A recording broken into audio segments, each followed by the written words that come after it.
In the bitter cold of February 1943, on a snow-dusted ridge above the Tunisian village of Jebel Jaffa, a German Panzer crew sat in something approaching comfort. They had every reason to feel confident. Their tank, a capable Panzer IV, was hull down in a commanding position. Below them, the Allied advance had stalled, and then, crawling up the slope towards them through the mud and loose scree, came the strangest thing any of them had ever seen on a battlefield. It was enormous, squat and angular, with a hull that seemed to go on forever, running almost to the ground on both sides like a great iron bathtub. It had a tiny turret perched absurdly on top, far too small for its body, and it moved with a peculiar, grinding deliberateness, as though it had all the time in the world. The Germans laughed. They genuinely laughed. One crew member, in a letter recovered after the war, wrote that it looked like a badly designed lorry that someone had bolted armor plate to. Another account from a Panzer grenadier suggested the crews had already given it a nickname, Der Kasten, the box. They were not laughing for long. The machine grinding up that Tunisian hillside was the infantry tank Mark IV, better known for reasons we shall come to as the Churchill, and the contempt with which German crews initially greeted it would, within the following 18 months, curdle into something far less comfortable, a grudging, almost disbelieving respect. Because this ungainly, mocked, seemingly obsolete machine would go on to crack open positions that German commanders had declared impregnable, climb ground that no other Allied tank could reach, and absorb punishment that would have reduced almost anything else on the battlefield to burning scrap. This is the story of how Britain's ugliest tank became one of the most consequential fighting vehicles of the entire Second World War, and why almost nobody outside of military history circles has ever given it the credit it deserves. To understand why the Churchill existed at all, you have to go back not to 1939, but to 1916. The tank, as a concept, was born from the nightmare of the Western Front, from the trenches, the wire, the flooded shell craters, and the machine guns that made any infantry advance across open ground a sentence of death. The very first British tanks, the Mark I and its successors, were designed around a specific and deeply pessimistic vision of future warfare. That any conflict worth fighting would again involve miles of fortified trenches, that progress would be measured in yards, and that what the army needed above all else was a machine that could crush wire, cross shell-churned ground, and absorb rifle and machine gun fire, while infantry sheltered in its wake. By 1936, when serious work began on what would eventually become the Churchill, the War Office was still, in large part, thinking along these lines. The official requirement called for a heavily armoured infantry support vehicle capable of crossing the worst terrain imaginable at a walking pace alongside foot soldiers. Speed was irrelevant. Striking power was secondary. What mattered was armour, reliability, and the ability to keep moving when everything around it was trying to stop it. This philosophy put the Churchill directly at odds with the prevailing fashion in tank design. Everywhere else, in Germany, France, the Soviet Union, the trend was towards faster, more aggressively armed machines.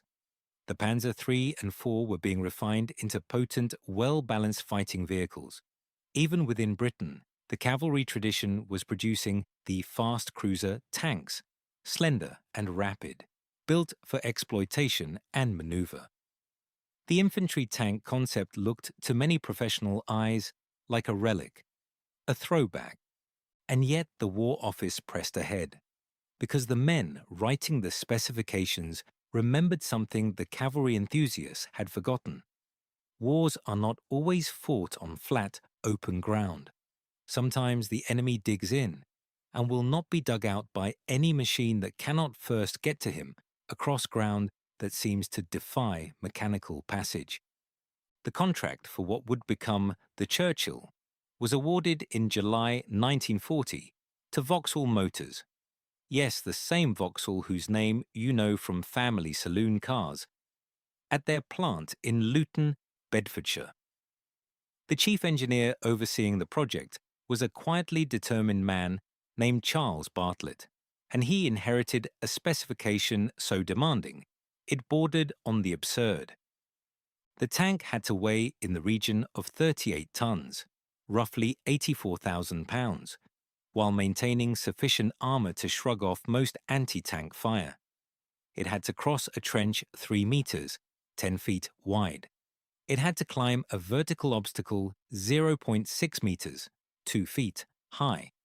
It had to wade through water 1.1 meters, 3.5 feet, deep without preparation. And it had to do all of this while carrying a crew of 5 in conditions that, while never comfortable, were at least survivable. The solution Vauxhall arrived at was, by the standards of the day, genuinely radical, even if it looked anything but. The hull was designed to be as long as possible, stretching to 7.65 meters, just over 25 feet, with the tracks running the full length of the vehicle and wrapping over the top of the hull on either side.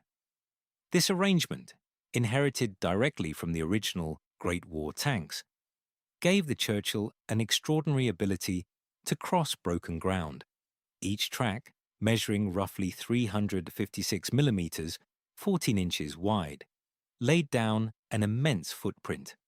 Where a Panzer IV would bog down in soft mud or slide helplessly on a slope, the Churchill simply kept going.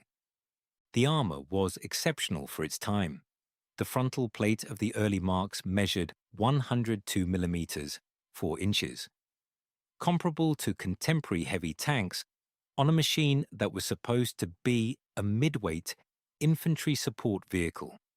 Later variants, particularly the Churchill 7, which appeared in 1944, would increase this to 152 millimeters, 6 inches, on the nose, armor so thick that the standard German 75 millimeter anti-tank gun, firing at combat ranges, simply could not penetrate it from the front.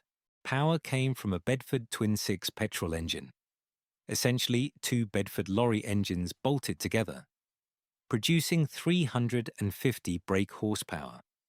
This gave a top speed of roughly 24 kilometers per hour, 15 miles per hour, on a good road, which nobody pretended was impressive.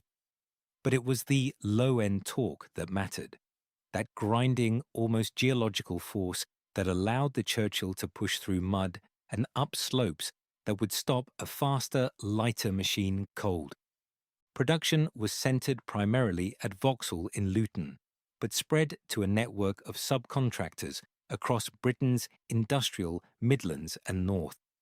By the end of the war, estimates suggest that somewhere in the region of 5,640 Churchills were built across all marks, though records from some of the subcontract facilities remain incomplete, and the precise figure is not certain. The Churchill's first major action in August 1942 was a disaster, and it very nearly ended the tank's career before it had properly begun. At Dieppe, in the catastrophic combined operations raid on the French coast, a number of Churchill tanks were landed on the beach as part of the assault. The raid was a failure of almost every kind imaginable, and the Churchills suffered badly. Several became stuck on the shingle beach, unable to cross the seawall. Photographs of burning and abandoned Churchills on the Dieppe shoreline were circulated widely, and the tank's critics, and there were many, seized on them as proof that the whole concept was fundamentally flawed. The War Office came within a hair's breadth of cancelling the program entirely. What saved it was Tunisia. By late 1942 and into 1943, the Churchill was deployed in North Africa with the British First Army, and there, against the rocky hillsides and narrow defiles of the Atlas foothills, it began to reveal what it had actually been designed to do.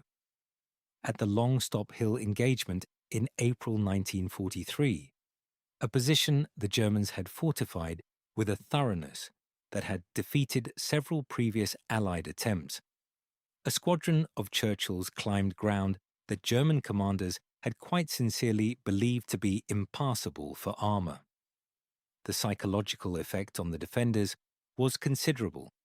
Men who have prepared a position against infantry and who then see tanks appearing over ground they considered a natural guarantee of safety tend to lose their composure. If you are finding this interesting, a quick subscribe helps more than you know. In Italy, from late 1943 onwards, the Churchill truly came into its own. The Italian peninsula, with its rivers, ridgelines, and ancient stone-built villages converted into strongpoints, was terrain that made the faster cruiser tanks almost useless.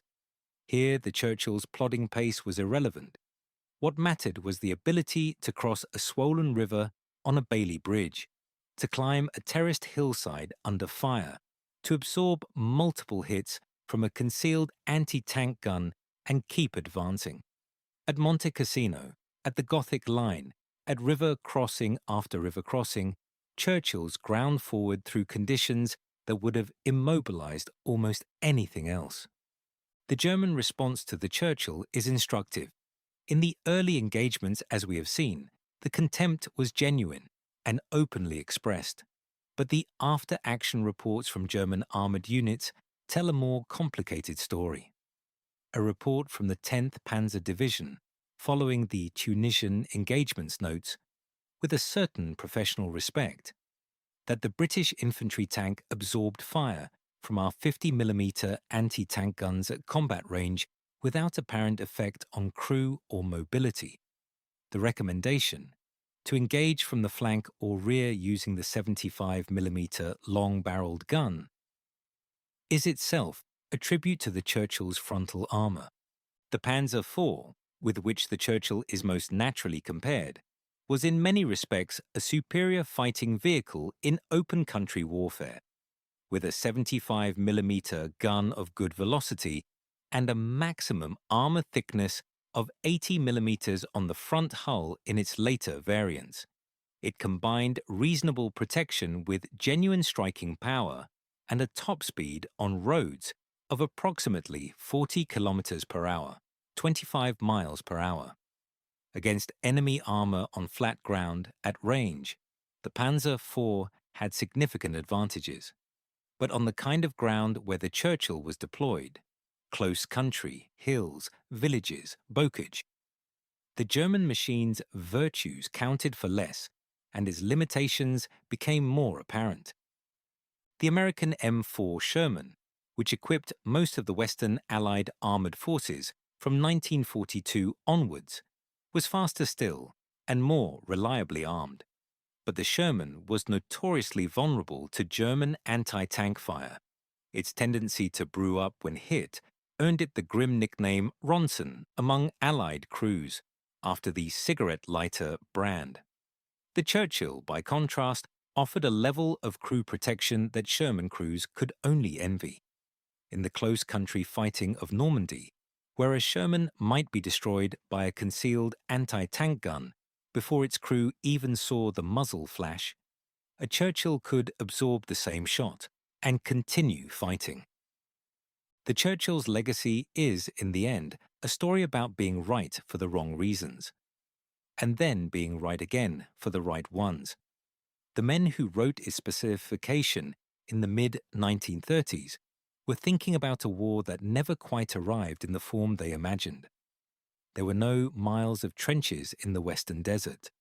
The fluid, fast-moving battles of 1941 and 1942 were exactly the kind of warfare the Churchill had not been built for, and it showed. But then the war changed shape. As the Allies moved from North Africa to Italy to Northwest Europe, They found themselves fighting across precisely the kind of terrain that the Churchill's designers had, almost by accident, anticipated. Rivers, hills, ruined villages, narrow lanes between high hedgerows. This was the battlefield the Churchill had been made for, and it performed with a consistency and reliability that astonished even those who had championed it. The tank was adapted throughout its service life with a flexibility that itself speaks to the soundness of the underlying design. Variants included the Churchill AVRE, the Armoured Vehicle Royal Engineers, which mounted a massive petard mortar capable of hurling a 40-pound demolition charge at fortifications at close range. The Churchill Crocodile was a flamethrower variant, towing an armoured trailer containing 1,800 litres of flame fuel, capable of projecting a jet of burning liquid to 110 metres, 360 feet. The Churchill Ark was a bridge layer, driving into a gap, or up to a seawall, and deploying ramps from its hull so that other vehicles could drive over it. These variants, collectively known as Hobart's Funnies, after Major General Percy Hobart, who championed them, played a decisive role on the beaches of Normandy on the 6th of June 1944, performing tasks that no other tank could have managed. Several Churchill tanks survive today. There are examples at the Tank Museum at Bovington in Dorset, arguably the finest collection of fighting vehicles in the world, and others at the Imperial War Museum in London. A handful survive in private collections and at various regimental museums across Britain. Seeing one in person, standing beside its immense, low-slung hull, gives you a physical sense of what that German Panzer crew saw on that Tunisian hillside in February 1943, something that looks, at first glance, almost comically wrong for its purpose. Too slow, too ugly, too obvious. Return to that ridge above Jebel Jaffa. Watch the Churchill grind forward. Watch the German crew stop laughing. The shell that strikes its frontal plate does not penetrate. Another strikes the running gear, clips a track pin, and bounces away. The Churchill does not stop. It does not even slow. It continues up the slope with the same grinding geological patience with which it began, and the crew of the Panzer IV, suddenly aware that none of their weapons are stopping this thing, make the only rational decision available to them. They reverse, they retreat, they leave the position. That is what the Churchill did, over and over, in country after country, in engagement after engagement. It absorbed what other tanks could not absorb. It crossed what other tanks could not cross. It climbed what other tanks could not climb. And at the end of every one of those engagements, the position that had been declared impregnable was in British hands. The Germans called it der Kasten, the box.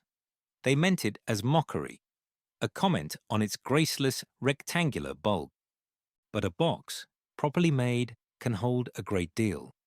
And this one held the line, held the crew inside it safe, and held together through punishment that would have destroyed almost anything else. They built over 5,000 of them. They sent them to Tunisia, to Italy, to Normandy, to the Rhine. They bolted mortars to them and flamethrowers and bridge-carrying ramps. They drove them up hills that tanks had no business climbing and across rivers that maps said couldn't be crossed under fire.